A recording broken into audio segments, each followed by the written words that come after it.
Há um incêndio na sala. Não precisam de fugir a correr, é só um exemplo. Há um incêndio na sala. Os aspersores, quando começam a deitar água do teto, aparecem os bombeiros, desligam os aspersores e vão-se embora. E nada ficou resolvido. Ou há um assalto a uma casa, o alarme dispara, a polícia vem, desliga o alarme e vai-se embora. Nada ficou resolvido. Dois exemplos algo ridículos. Só que são dois exemplos de uma coisa que está sempre a acontecer, de um fenómeno que está sempre a ter lugar.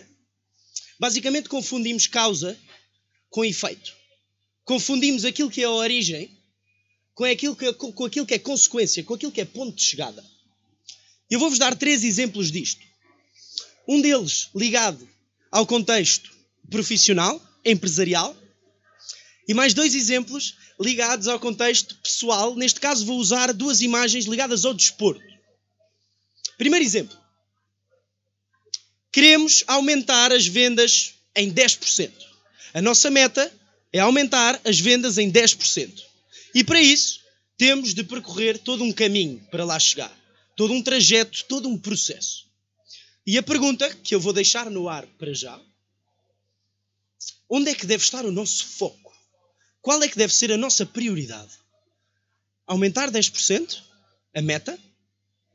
Ou o caminho para lá chegar? Segundo exemplo. Um corredor profissional quer correr uma maratona. E quer ganhar essa maratona. A meta dele é ganhar essa maratona. E para isso, ele tem de correr 42 km. Todo um processo, todo um trajeto, todo um caminho. E a pergunta, como vocês já perceberam, é a mesma.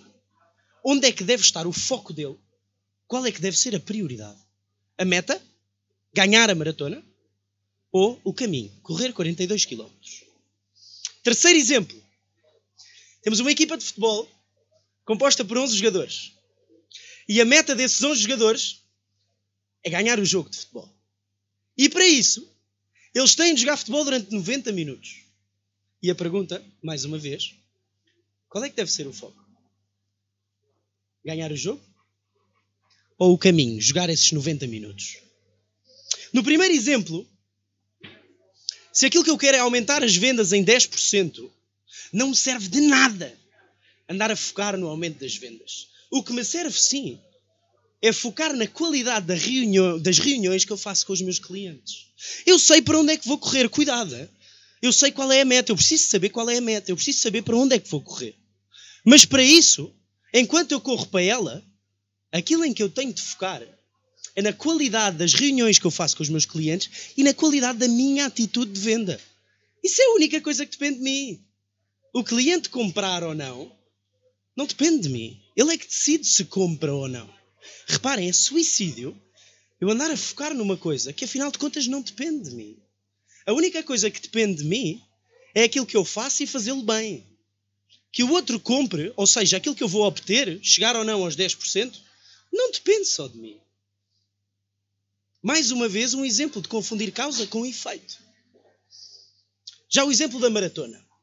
Os grandes atletas sabem que, para maximizar a probabilidade de ganhar uma maratona, eles devem focar na passada. Na qualidade da passada e na sua respiração. Reparem, obviamente que eles sabem que eles querem chegar antes dos outros. Só que ainda por cima aqui há outra vertente. É que os outros todos provavelmente também querem chegar antes deles. E se todos estiverem no foco em chegar primeiro, afinal de contas vamos ver quem é que chega primeiro. Muito mais interessante eu estar a focar no caminho, na minha forma de correr, na minha passada e na qualidade da minha passada e na respiração. Mais uma vez, não confundir aquilo que é a causa, o caminho, com o efeito, que é o resultado que eu vou obter. A equipa de futebol. Já viram aqueles jogos em que os tipos jogam muito bem, muito bem, muito bem, chutam à baliza que se fartam e a bola nunca entra? A bola nunca entra. Parece magia, parece que ela é uma barreira transparente e a bola não entra. Afinal de contas, eu estar sempre a focar no ganhar o jogo não me traz nada. A única coisa em que eu posso focar é na qualidade dos passos que eu vou fazer, na qualidade da defesa e na qualidade do ataque da minha equipe. É que ainda por cima, do outro lado estão 11 jogadores cuja meta é a mesma: ganhar o jogo. E portanto aqui, a primeira tomada de consciência que eu vos trago aqui hoje é, a partir de agora, todos nós procurarmos em descobrir o que é de facto consequência e o que é origem. O que é causa e o que é efeito. E a percebermos que a única coisa que depende de nós é o caminho, é a origem, é a causa. A consequência, o efeito, o resultado, não depende de nós. Ou pelo menos não depende só de nós. É loucura, é suicídio focar lá. Um exemplo. Uma empresa quer crescer. Quer crescer, tudo bem. Só que crescer não acontece por decreto. Crescer tem de ser causa. Não pode ser consequência. Crescer não se procura. Crescer recebe-se. Como? Trabalhando cada vez melhor, com melhores processos, com mais eficácia, com mais eficiência e com melhores atitudes. Só assim eu vou maximizar a probabilidade de crescer de facto. Crescer é consequência. Aquilo que fazemos, a forma que temos de trabalhar e fazê-lo bem, isso sim já é causa, já é origem, já é caminho. Agora, estamos aqui a falar de empresas, de uma empresa crescer. Mas aqui nem todos somos a empresa. O mesmo se aplica às pessoas. Imaginem que o meu objetivo é ter um melhor salário, ter um melhor carro e uma melhor casa. De que é que me serve ir todos os dias para o trabalho, andar a focar na casa, no carro e no salário?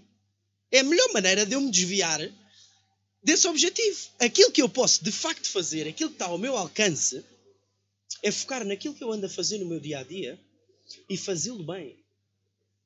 Com bons processos, com eficácia, com eficiência, tal como no exemplo das empresas. Só assim maximizarei a probabilidade de facto chegar a essa casa, a esse carro, a esse melhor salário. Dentro deste contexto, como é que deve funcionar, ou o que é a liderança, o liderar e o gerir pessoas, o liderar e o gerir equipas?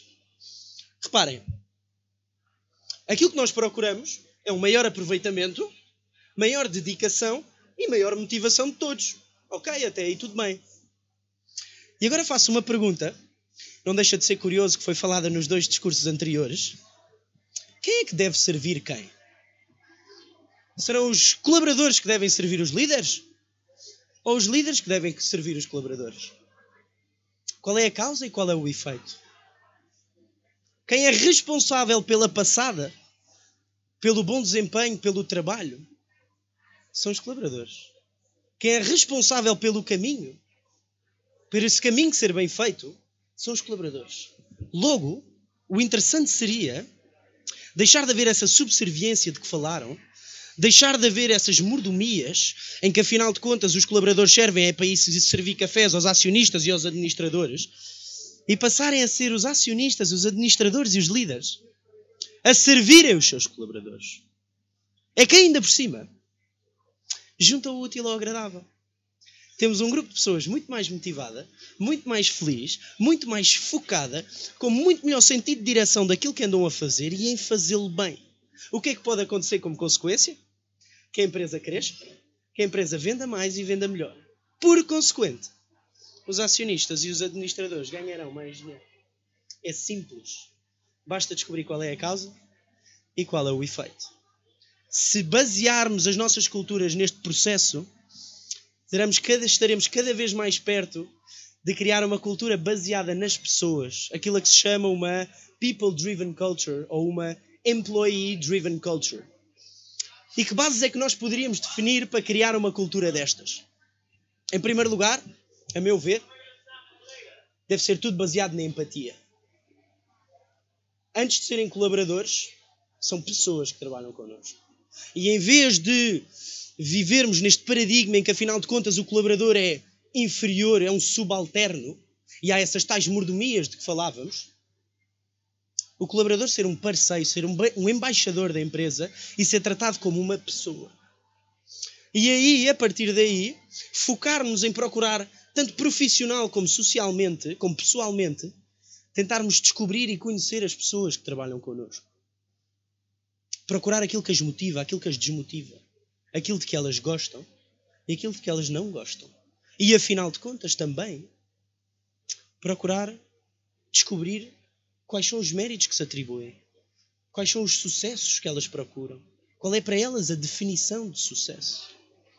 E se focarmos as nossas culturas na empatia e no reconhecimento das pessoas como pessoas e como o óleo que dá óleo, que engrena este motor desta empresa, afinal de contas estaremos prontos para formar e treinar as pessoas para aquela que é a chave do sucesso. E qual é a chave do sucesso? A chave do sucesso é prestar serviço. E se eu, como líder, começar por servir os meus colaboradores, terei um grupo de pessoas muito mais motivada, muito mais feliz, com muito mais empatia e muito mais preparada para prestar serviço aos nossos clientes. Liderar é servir. O meu nome é Pierre Martins Simões, trabalho numa empresa de formação que se chama MS Leadership. E na MS Leadership aquilo que nós procuramos é ajudar as pessoas a motivarem-se, ajudar as pessoas a prestar serviço e ajudar as pessoas a criar mais comunicação eficaz e mais empatia. Agora, no nosso dia-a-dia, a única coisa que nos compete, a única coisa que nós podemos fazer é ter a certeza da qualidade das nossas formações em trabalhar e em trabalhar bem.